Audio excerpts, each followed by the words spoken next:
Samedi matin, aux environs de 5 heures du matin, je partais travailler à vélo et là j'ai croisé un groupe d'une dizaine de personnes qui m'a interpellé au départ pour me demander une cigarette. Une personne s'est détachée de ce groupe et m'a fait tomber de mon vélo. Suite à ça, au moment où je me suis relevé, je me suis pris un coup de poing au visage. Je suis retombé au sol et une autre personne est venue m'asséner 2 nouveaux coups de poing. Cette violente agression a presque valu à ce jeune homme de perdre l'œil gauche. Il a déjà été opéré en urgence et devra subir une deuxième intervention chirurgicale pour retrouver en partie la vue. Ce tabassage s'est passé à l'angle du boulevard Foch et de la rue Saint-Aubin. Une mauvaise rencontre avec des jeunes qui pourtant avaient l'air sinon alcoolisés, au moins bon enfant.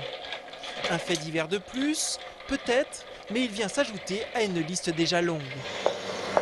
Ces dernières semaines, dans les rues du centre-ville, de nombreuses incivilités ont été répertoriées. Elles impliquent souvent des lycéens ou des étudiants, une population loin d'être exclue ou marginalisée. Les pompiers le confirment, s'ils n'ont pas constaté d'augmentation importante du nombre de leurs interventions, ils observent de plus en plus souvent des dérapages liés aux soirées alcoolisées. Nous sommes souvent confrontés à des groupes d'étudiants nombreux et massivement alcoolisés. Le phénomène n'est pas nouveau parce que ça fait de nombreuses années que les soirées étudiantes ont lieu. Néanmoins, ce qu'on peut constater, c'est que la population à laquelle on est confronté est de plus en plus jeune et la règle est de se faire une alcoolisation massive et très rapide.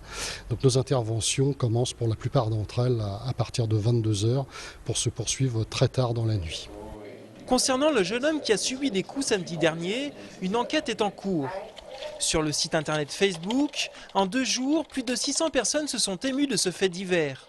Un groupe a même été créé pour tenter de retrouver ses agresseurs.